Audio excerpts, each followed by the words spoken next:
If you remember me, I'm the man that said don't vote. Yeah, they shouldn't vote. And then a little while later, I said do vote. You've got to vote Labour. And now, having been at university for 1 term, I have a new message. It's register to vote.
Oh dear.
If you want me to stay, I'll be around today. I'll be available for you to see.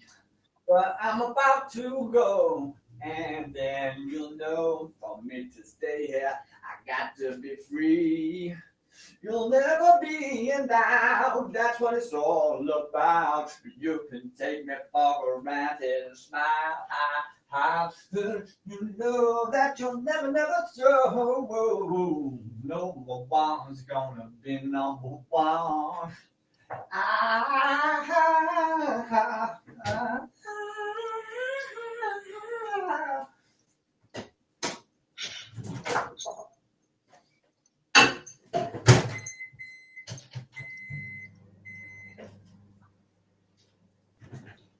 If you see me again, you know that you have been the kind of person that's really all out.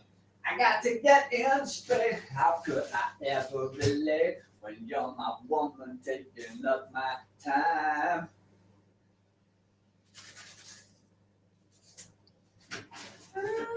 Oh, how could you ever now? I guess I wonder how you can take a photo and smile. Got to get him straight. How could I ever relate?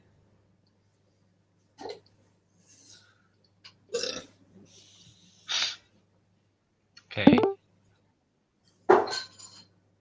I'll be so good. I wish I could get the message over to you now.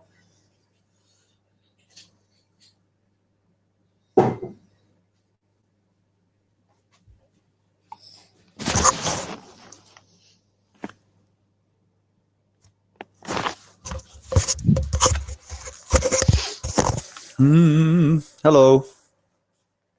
Greetings. Inanna. Inanna banana babana. What's up? Well, my fucking adrenaline is up, Liz. I just had to fucking beat the shit out of 2 old geezers at a jazz festival that I went to in front of my mum and dad. Yeah, I just told this story, but basically, you know, it's like a gig. Okay, so I was filming it for my dad's friend who was on guitar, and they were doing like a Brazilian jazz thing, and I was just going around and trying to get the right angle, and I was being mindful. I wasn't trying to not get into people's way. And in fact, some guy said to me, "Can you move to the side, please? You know, you're in my line of sight." And so I moved, and he was all right with that. And then I went away, and then came back, and I forgot. Obviously, you know, I'm sorry that I forgot to not stand in your way at a gig where everybody's walking around and people are just standing around, and some people, you know, he was sat quite far back, and he says, you know, I moved to the side, and he goes, "No, you need to go and stand over there. You know, that's not good enough. You're in my wife's way." And I was like, tried to move out of her way, and he was like, not having any of it. He wanted me to go and fucking sit, wanted me to go and stand somewhere else. You know, but there's people all around, so I'm just going to be in someone's way. It's bullshit. And so he says, if you don't move, then I'm going to stand in front of your camera. And I was like, oh, okay. So I had a table in front of me, so I wasn't going to stand directly in front of it. So this fucking idiot, and he's got to be about 70. He goes and stands in front of an old lady, like a 90-year-old old lady who was sat down. It's amazing. So obviously he stood there. He doesn't know what the fuck he's doing. And then he comes back, and then he goes, right, my turn now. I'm like, well, what the fuck are you on about? And he tries to like fucking dick touch me, like with his dick. Do you know what I mean? And try and wedge himself in between me and the table, if you see what I mean. Do you know what I mean? He's trying to wedge himself between me and the table, and he's like touching my camera, and then like one of his mates gets involved, and he's saying, "You're ignorant." Well, how am I ignorant? I said I'd move to the side. And then he started poking me and, you know, squaring up to me. And I mean, I was just trying to de-escalate the situation, really, but while standing up for myself, because I'm not moving over somewhere just because you don't want me to be stood around there. It's a gig. I don't know if you've ever been to a gig before, but, you know, if you want a fucking direct line of sight of the band, you're going to have to stand at the front where there is nobody, by the way. But my camera, I can't get the kind of, you know, angle to be stood there. So you know, I wasn't prepared to I was prepared to, you know, try and help out, because I'm a nice guy. And in fact, I'm so nice that I didn't headbutt them when they were squaring up to me and poking me. I could have just easily headbutted both of them, probably, because they're old. And you could, by the time, I am so nice. I am so nice, Liz. That's why I did not murder them. Hello, Seuss. I'm going to have to go through this story again. No. So anyway, they do that for a bit, and I'm like, you're assaulting me, you know. Because what can you do when 2 old guys are fucking molesting you? You can't really kick the shit out of them. Otherwise, you look like the bad guy. So they went to get somebody, you know, with some authority, and he came along and he was like, "Can you move, please?" So I'm like, well, where do you want me to move? Somewhere not in front of people. Well, where the fuck is that? And eventually, he came up with the bright idea of, you know, allowing me to stand on this stage opposite, which was like, great. That's how you deal with the situation. But honestly, and yeah, well, I got into a fight with two old guys at a jazz festival. So, why me? Always INFJ. It's because they know that the INFJ won't fight back initially. So they'll just take all the liberties. But I've chilled out because I was like, these dudes really don't know who they're messing with. I went to get a Pepsi, and I was like, this Pepsi could be all over them. Do you know what I mean? Oh, sorry, I've fallen over. Sorry, the Pepsi is all over your nuts.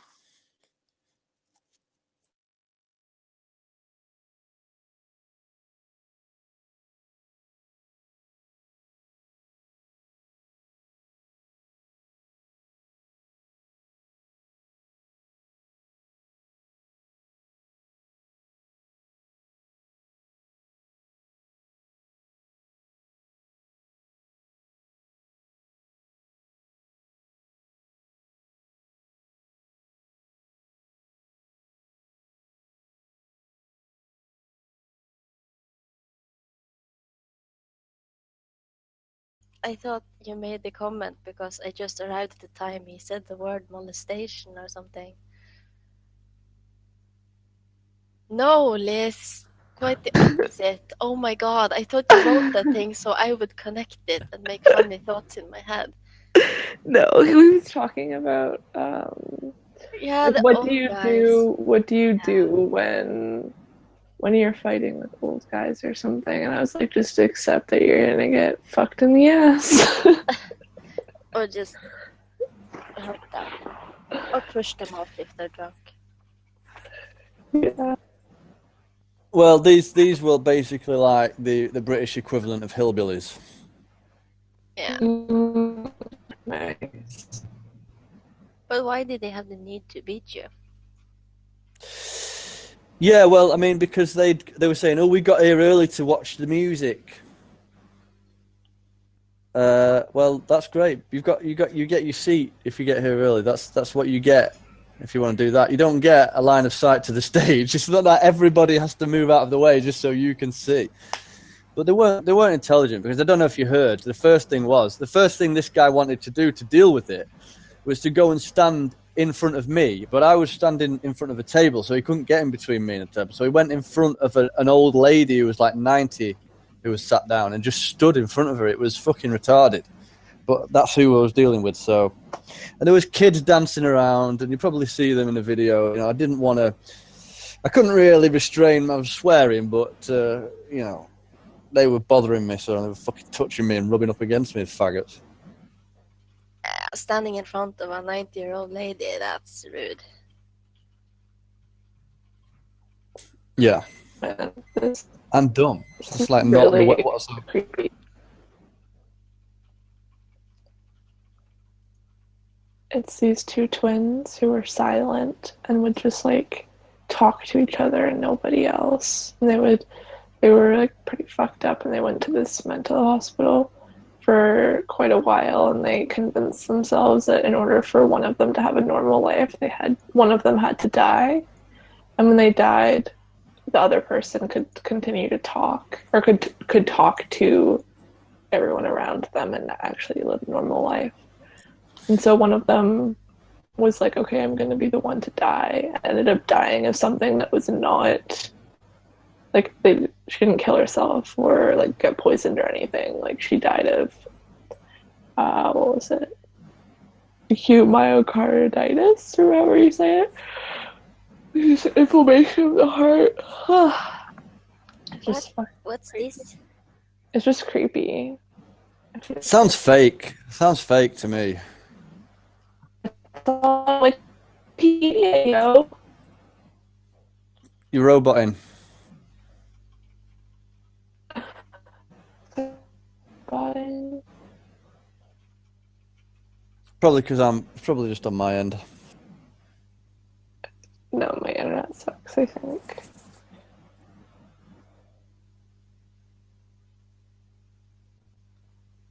Well, this has to be fake. Why? Died in 93. Well, that doesn't make any sense. Anyway, blah. It sounds fake. Or they were autistic as fuck. That could be. One of them is.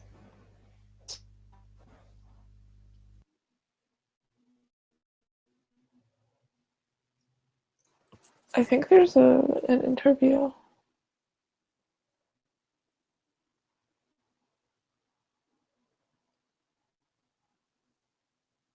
If you want to, if you want to see something creepy, Liz, check this out. This, excuse me, this story was supposed to be that this family lost their 14-year-old daughter, who was being sexually abused at this kebab shop, this owned by these Muslims, and the story that the police put out there was that she was murdered and put into a kebab, and that's why they've got no body. And the EDL, you know, the British Defence League was involved, which is excuse me, hang on. Well, the problem is that the mother's testimony just seems so fucking fake. And nothing adds up about the story. And you look at the girl who was supposed to be a sister, she actually looks a lot like the girl herself, if she was grown up, you know. And like in this clip, you know, you see the family and they're all very, very happy about, you know, just getting one over on the guy that murdered the daughter, supposedly. In reality, what this is a kind of British intelligence operation in order to try and generate some anti-Muslim feeling.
Hi, Eric.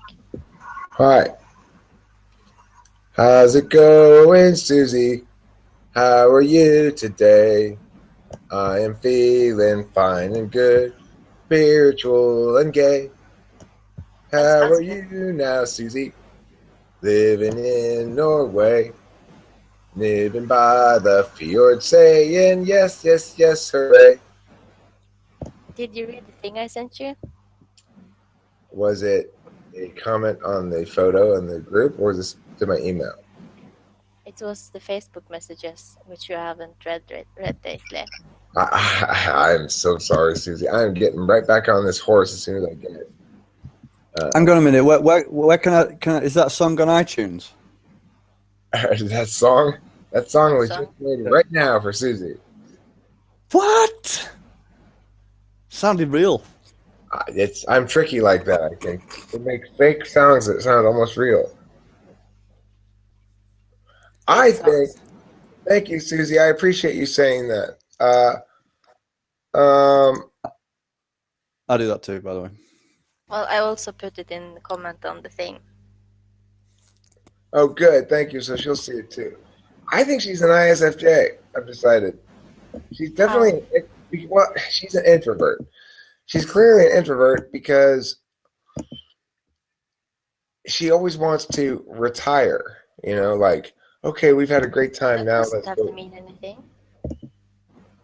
That Okay. could be more activity level. Well, they say extroverts are energized by contact with groups, whereas introverts get tired. However, in this setting, I found that introverts not necessarily get tired by interaction because this allows them to interact on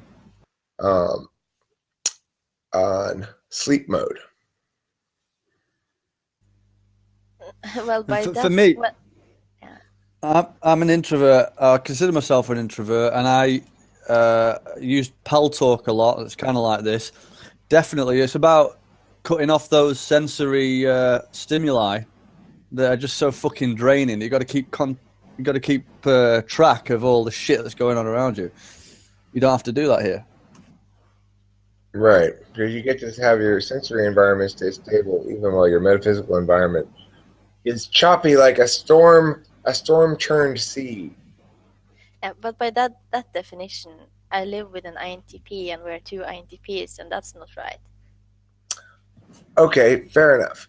So, I mean, the thing about extroversion and introversion, what I see in Kimberly is two possible interpretations. One, that she's an extroverted feeler who, because her tool function is introverted sensing, tends to be a nest-centric extrovert, you know? Or the alternative being she's an introvert who, because her dominant her main tool function is extroverted feeling, tends to express in an extroverted fashion, like at work. When I saw her at work, is one of the times when I was convinced she was an extrovert, is because watching her interact with customers with all the bustling around and, well, right over here, sir, and all that kind of shit. You know, she's like a good customer service person. But she's not really like that one-on-one or anything. Or Yeah, you can't judge how people are at work, really. yeah, so I don't know. I'm not sure if she's an introvert or an extrovert. But think about this, Susie. If she were an introvert, that would explain the lack of a really clear elation to be experienced in that quadruple. I'm looking for an elation with a capital Q. And But if she's ISFJ, wouldn't she be more bratty with her TI or something? Third slot. she does have weak TI. Those results that she put up there, I don't buy the NI results at all. I've decided. I've thought more and more about it. I just don't buy it. It doesn't make any sense. Anyway,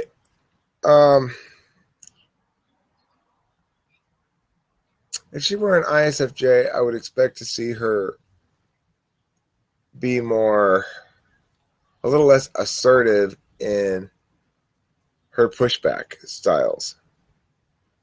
And she's a little more assertive like an ESFJ.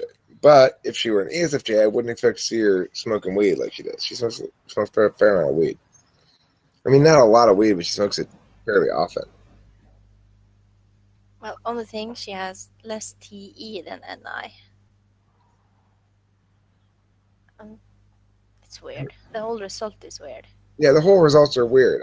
I don't like the results. I had to take another test. It showed up ISFP, which she clearly is not.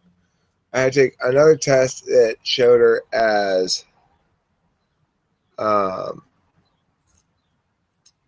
INFP, which she's definitely not. I've been with an INFP. I know she's not an INFP. I think she's an ISFJ, but either that or an ESFJ. She's definitely an SFJ. The question is which one.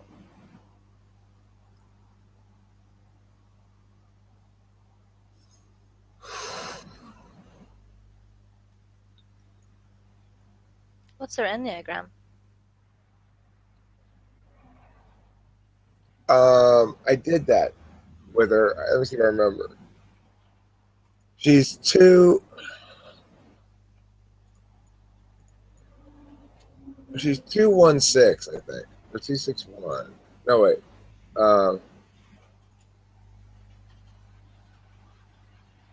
Yeah.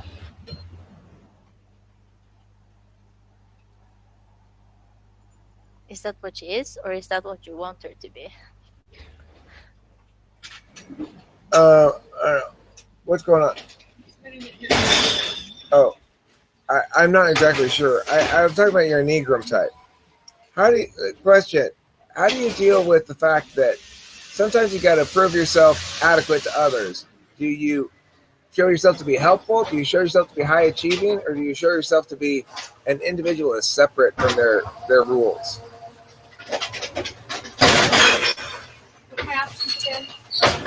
So you're trying to prove to others your own adequacy. This is really annoying, this truck right here.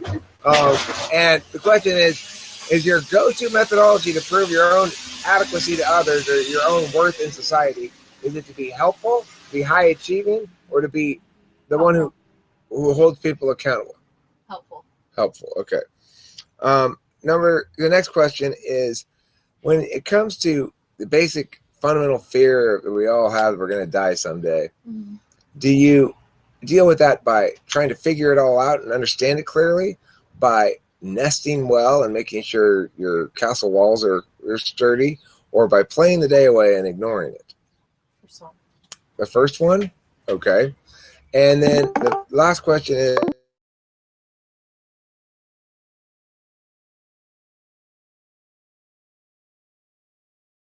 You froze.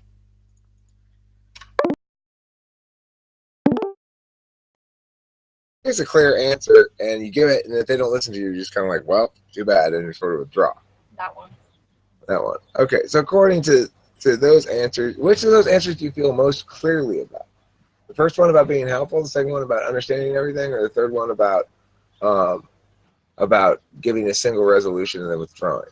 Helpful. Okay, of the latter two, which do you feel most strongly about? The understand everything to avoid fear of death, or the give the answer and then withdraw, deal with conflict? The second one?